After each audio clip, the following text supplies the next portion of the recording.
안녕하세요. 지극히 평범한 시민 지평씨입니다. 제가 이 날짜를 보니까 뭐 10월 23일 이때 하고 이제 안 했는데 방송을요. 증시가 힘이 하나도 없었습니다. 그러면서 그럴 거로 좀 보고 그 외국인 뭐 매매가 뭐 들쭉날쭉하지만 뭐 보통 한 3천억 그 정도에서 하다가 장이 시작됐는데 여기 보면은 뭐 1조 7천억 뭐 1조를 뭐 샀다 팔았다 합니다. 손바뀜 하듯이. 근데 이게 장중에는 전부 다 1조가 넘었단 말이죠. 이 9천억대 끝나는 게. 근데 이런 일이 많지가 않거든요. 근데 외국인들이 한 방향으로 가는 게 아니고 샀다 팔았다를 그냥 하루 만에 그냥 조변 섞게 하는데 뭐 위든 아래든 간에 미결책 하나도 늘진 않아요. 그것은 뭡니까? 환매수나 전매도잖아요. 그러니까 팔았던 걸로 사놓고 선물을 샀던 걸로 파는 것밖에 안 되잖아요. 그러니까 이건 맞출 수가 없어요. 이게 뭐 선물 옵션 만기일이 바로 뭐 가까이 왔다면 뭐 그렇다 손 치더라도 그래서 이거는 얘들이 장난질을 하는데 내가 보기에 힘의 가리 하나도 없다. 그리고 이제 그러는 와중에 이제 대선 체제로 들어가니까 이제 정치 그 대선 영향 많이 미칩니다. 증시에. 그게 제일 심했던 게 MB 때죠. 그러니까 무슨 뭐 이 무슨 테마주 요번에는 별로 좀 덜한 것 같은데 무슨 그 후보들하고 뭐 동창이네 그 말 같지도 않은 뭐 되지도 않는 그런 거 말고 이 정책적인 면에서 힘이 실리거든요. 그래서 MB 때 뭡니까 4대강 난리 났었죠. 자전거 주식하고 그래서 이제 어떤 식으로 정책을 펼치냐에 따라서 그 주가 움직이는 건 맞아요. 그래서 며칠 전에 무슨 뭐 모발 그거 얘기하니까 보험 적용 얘기하니까 상한가 뭐 두 번 치고 뭐 그랬던 것 같은데 저는 물론 그거 쳐다보지도 않습니다만.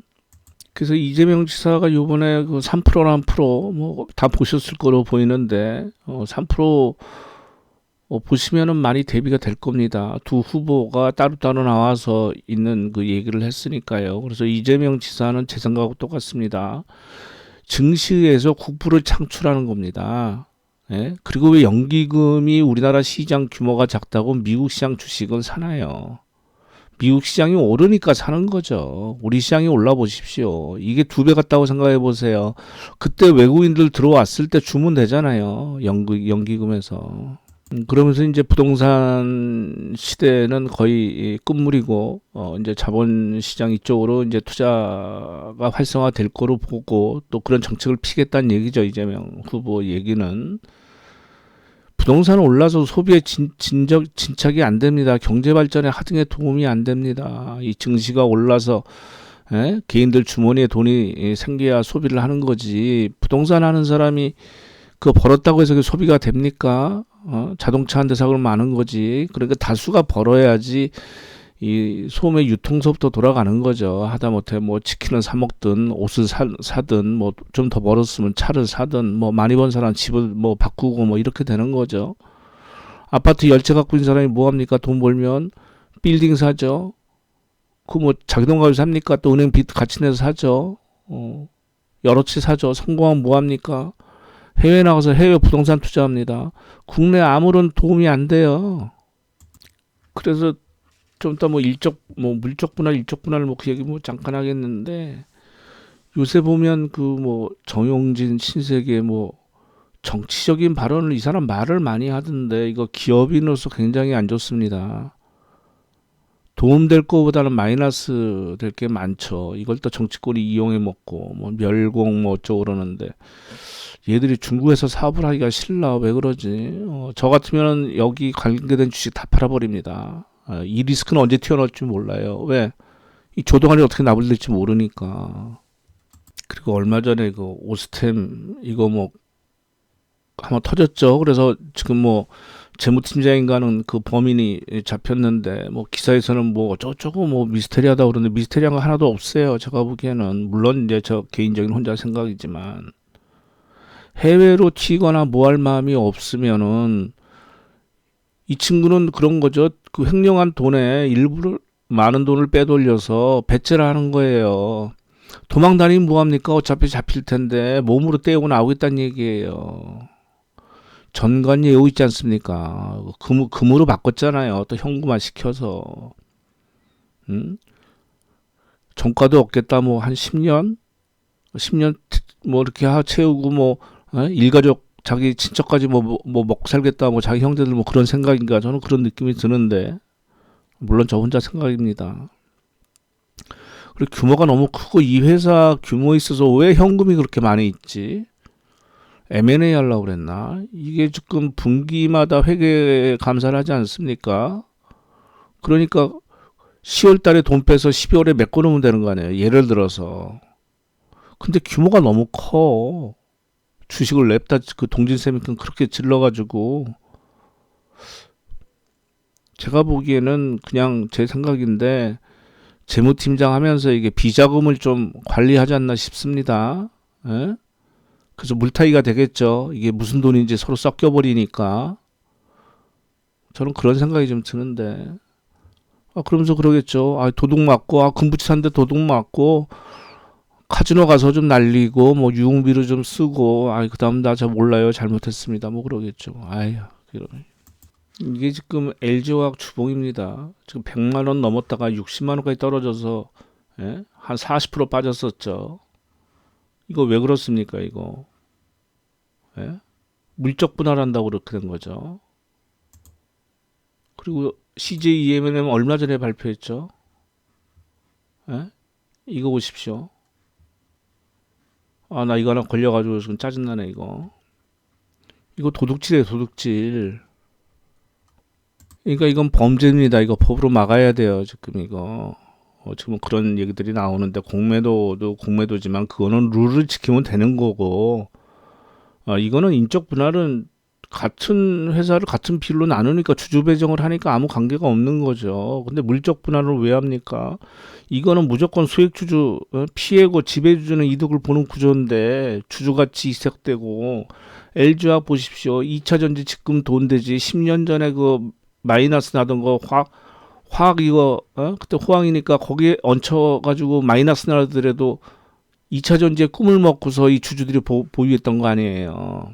물론 그래서 많이 올랐죠. 주가가 그 당시 때. 예? 한 30만 원 하던 게 100만 원 갔으니까 3배가 오른 건데. 근데 이제 2차 전지에서 성과가 날 것 같으니까 2차 전지 산업을 빼버리겠다. 그럼 기존 주주는 저또 호구되는 거 아니에요, 이거. 예? 그러니까 얘네들은 뭐예요? 이거를 LG화학을 지주사로 만들어가지고 이걸 모회사로 만들고 자회사로 두겠다는 거 아니에요. 그래서 이거를 상장시켜서 자기들 지배구조 지배하기 위해서 그렇게 하는 거지. 신규 상장되면 자기들 지분은 그대로 갖고 있고 이 자회사에 대해서 떼돈 벌고 그럼 구주주에 대해서 그 신주 디스코인들 뭐 주든지 내가 보면 인적 분할을 해야지. 그러면서 이거 발표하면 늘 그럽니다. 각 기사들이 엄청 좋게 쓰죠. 아무런 주주가치에 뭐 잘못된 거 없다고. 개조진 씨. 지금 삼성전자도 이제 뭐 파운드리 뭐 비메모리 이쪽으로 하니까는 지금 세금 문제다 뭐다 해서 지금 회사 분할 얘기들이 순서를 나오는데 이것도 그거 하진 않겠지. 밀접 분할하지 않겠지. 외국인 지분이 워낙 많으니까 이거 외국에서 미국에서 잃어버리면 소송 들어가요. 단체 소송 들어가서 박살나요 얘네들. 저는 그때 말씀드렸지만 현대차하고 기아 그다음에 글로비스 주식을 갖고 있는데 제가 보기에는 이 재벌 3세 중에서 이 사람 그나마 또 형제도 없죠. 남자들이 없죠. 그래서 아마 경영권 뭐 이런 거에서는 별 문제가 없을 겁니다. 제가 보기엔 제일 똑똑한 것 같아요. 이 사람이 재벌 3세 중에서. 기아차에서 차를 빼고 모빌리티로 가겠다는 거죠. 응? 그러니까 로봇과 모빌리티 미래를 이제 주도하겠다는 얘기인데 이쪽으로 이제 자동차에서 자동차로 끝나는 게 아니죠. 이제 차는 껍데기일 뿐이고. 그래서 지금 글로비스 지분을 정리를 해야 될 수밖에 없는 상황이었죠. 이게 공정거래법에 걸리니까. 근데 여기에 지금 세계적인 그 칼라일 그 사모펀드가 들어왔습니다. 블록딜한 것도 아니고 대량 거래한 것도 아니고 그건 바로 매물이 나올 수 있는데 이건 투자니까 제가 보기엔 좋은 거를 계속 얹을 거예요. 그러면 이거 사업 하나로 끝나지 않습니다. 제가 보기에는. 이거는 지금 3대 주주로 지금 올라섰는데 기사를 보니까 이게 단순 투자가 아닌 것 같아요. 보면. 왜냐하면 기사 보면 칼라이 측의 이사 선임권도 줬고요. 정 회장이 지분을 매각할 때는 같이 지분 매각을 할 수 있는 그 동반 매도 권리를 부여했다고 합니다. 그러면 경영권의 일정 부분 참여를 하면서 이 주식 매도권도 동반 매도권을 부여했다는 거는 이거는 굉장한 신뢰 없이는 이루어질 수가 없는 거죠. 그럼 이게 제가 보기에는 단독 이걸로 끝나지 않는 거죠. 지금 지배구조 개선을 계속 해야 되는 입장이기 때문에 아마 칼라일이 많이 그걸 한다고 그러면 걔들이야 뭐 돈 벌려고 하는 게 목적이니까. 그래서 제가 보기에는 과거 삼성전자 옛날 그 반도체 하듯이 그 정도까지 성공을 할 수 있을지는 뭐 두고 봐야 되겠으나 이게 뭐 세계적인 경쟁을 거쳐야 되는 거니까. 근데 지금 하는 거로 봐서는 지금 3세 중에 현대중공업도 사촌하고도 관계도 좀 괜찮은 것 같고 좀 치고 나가는 그런 모습을 좀 보이지 않을까 싶은데